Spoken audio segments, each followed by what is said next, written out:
Buenas noches. Hoy les vamos a hablar sobre la sociología del subdesarrollo en Honduras, el espejismo del proceso. Siempre nos han vendido la idea que el desarrollo es una meta lineal. Nos dicen que si seguimos los pasos de las grandes potencias, si nos abrimos a mercados globales y atraemos inversiones, tarde o temprano alcanzaremos el proceso. Pero la sociología y particularmente la teoría de la dependencia nos obliga a demostrar esa falsa promesa. El subdesarrollo no es una etapa previa a la riqueza, es la consecuencia directa de cómo se construye el sistema económico mundial. Cuando analizamos la historia de Honduras, queda claro que nuestra inserción en la economía global nunca fue como objetivo al bienestar social. Desde las concesiones bananeras del siglo pasado hasta el modelo actual de la maquila y el extractivismo, la lógica siempre ha sido la misma, una integración subordinada. No nos integramos al desarrollo, sino a abastecer las necesidades del mercado extranjero. Honduras fue asignado con un rol muy específico en la División Internacional del Trabajo, proveer bienes primarios, recursos naturales y manos de obra barata. Mientras asumimos los costos ambientales y sociales, las ganancias se exportan, pero la pobreza se queda en casa. Esto no es un fallo técnico del sistema, es una estructura de desigualdad histórica que se autosustenta. En nuestro país es fundamental analizar el enclave minero, ya que fue el primer espejismo para la modernización en Honduras. A finales del siglo XIX y principios del siglo XX, el gobierno otorgó masivas concesiones a empresas mineras extranjeras, bajo el discurso de que traerían el progreso y el desarrollo tecnológico a nuestra sociedad. Sin embargo, si analizamos desde una perspectiva sociológica crítica, lo que en realidad pasó fue la entrega de nuestra soberanía nacional. El Estado cedió el control de los recursos y el territorio a cambio de una supuesta modernización que jamás se tradujo en bienestar social. Las ganancias y la riqueza se externalizaron completamente, sirviendo únicamente para enriquecer corporaciones internacionales y a pequeñas élites locales que facilitaron el proceso. El verdadero impacto estructural quedó en las zonas de explotación.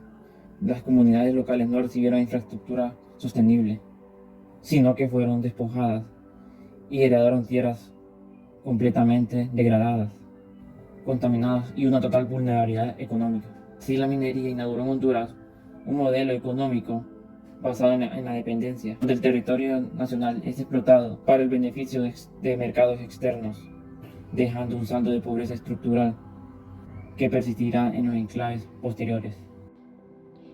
Hoy hablaré sobre uno de los puntos más críticos dentro de nuestra historia, y este es el papel que tuvieron las compañías bananeras en el control y el despojo de nuestro territorio. La mejor manera para poder explicarlo es a través del concepto de enclave económico, que en palabras sencillas es cuando una empresa extranjera gigante, como ejemplo la United Fruit Company, se instalan en el país para poder explotar productos, pero estas terminan operando como si fuera una isla totalmente desconectada de nuestra economía.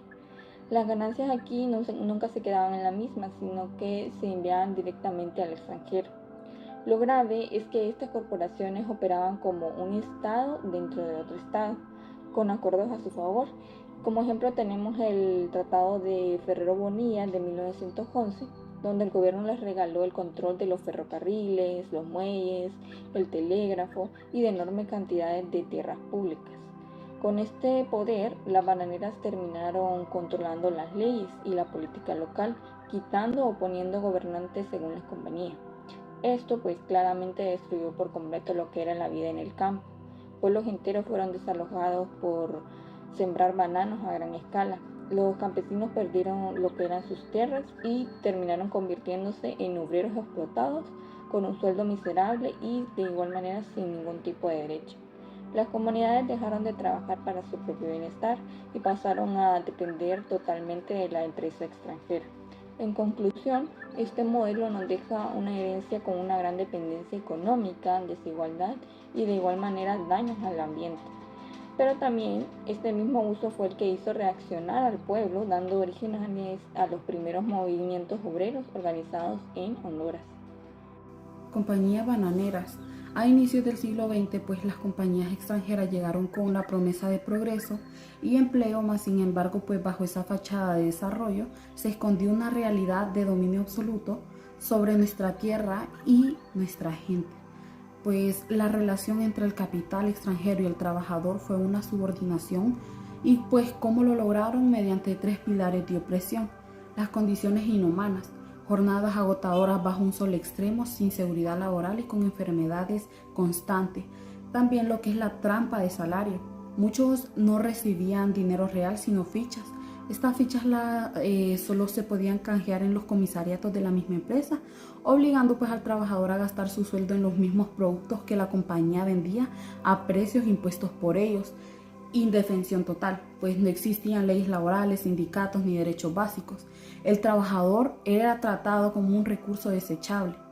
La gran huelga bananera no solo fue una protesta por mejores salarios, fue un acto de dignidad colectiva. Miles de trabajadores pues dijeron basta y paralizaron las compañías. Y este movimiento no solo logró mejoras económicas, sino pues obligó al Estado a reconocer los derechos laborales y también pues marcó el nacimiento del sindicalismo moderno en nuestra región. Para terminar, recordarles que la lucha bananera es entender que nuestros derechos actuales no fueron regalados, sino conquistas logradas con sacrificio. La transición al rubro actual.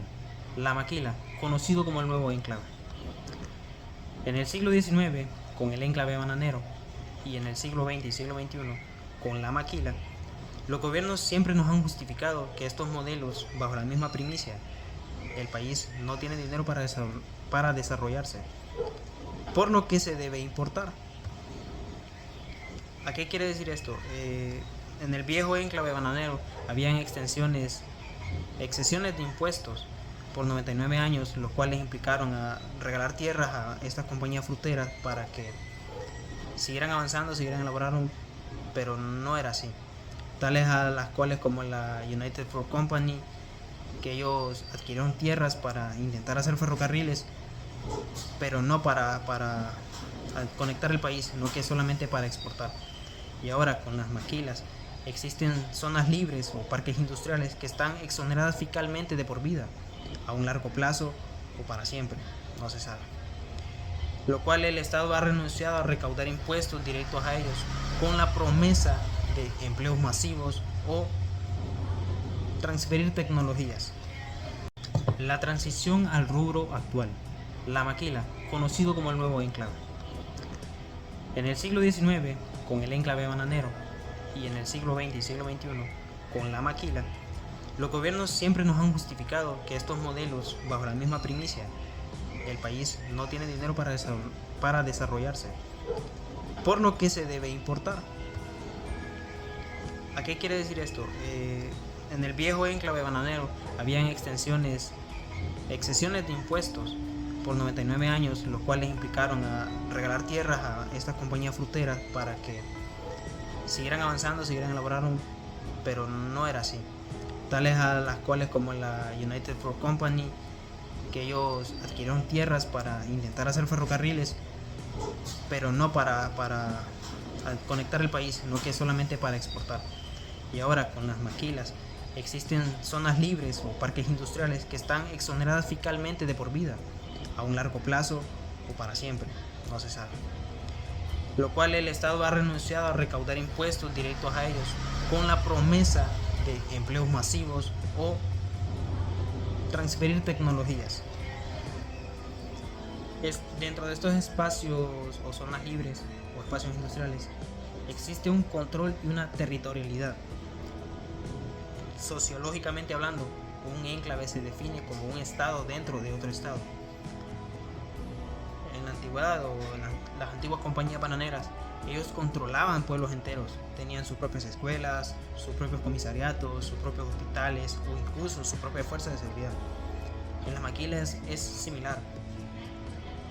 Ellos son espacios cerrados, fuertemente vigilados y en algunos casos militarizados, los cuales hacen que espacios públicos se cierren y pues tengan sus propias reglas y sus propias leyes bajo o dentro de su propia área. Ahora, la lógica laboral y el control social de esto es que el control del cuerpo y del tiempo es constante en ambos modelos. En el enclave agrícola se usaba el capataz, que dirigía a las compañías, realizaba los pagos y hacía represión directa a la gente o al pueblo.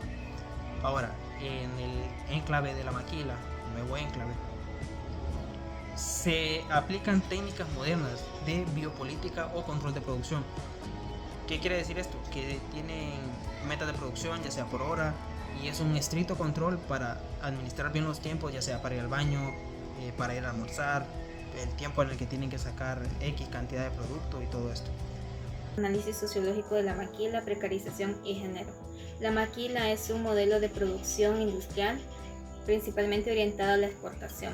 Se caracteriza por el ensamblaje de mano obrera masiva. Desde el punto sociológico, la maquila no solamente es una fuente de empleo, sino que hay un espacio en el que se reflejan lo que es desigualdades económicas, sociales y de género.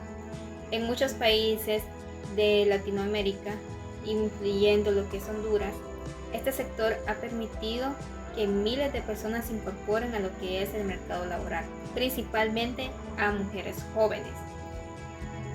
Lo que ha generado también muchos debates de lo que es precarización laboral, explotación laboral y desigualdades estructurales. La maquila, en el aspecto social, hay varios aspectos positivos y negativos. Los negativos es de que hay mucho desgaste físico, ya que muchos padecen de dolores de espalda, de muñecas y de manos. Los aspectos sociológicos de lo que es muchas veces la incertidumbre de lo que es laboral, de que aquellos contratos son a veces de corto tiempo. También están lo que es los aspectos positivos, de lo cuales son pues de que gracias a este sector ellos pueden llevar sustento a sus familias. La maquila principalmente está generado por mujeres que son de escasos recursos o que vienen de sectores rurales, lo cual no hay muchas fuentes de empleo en esas áreas. Las empresas consideran que las mujeres pues son más disciplinadas, son más ordenadas y que pueden realizar tareas masivas, repetitivas.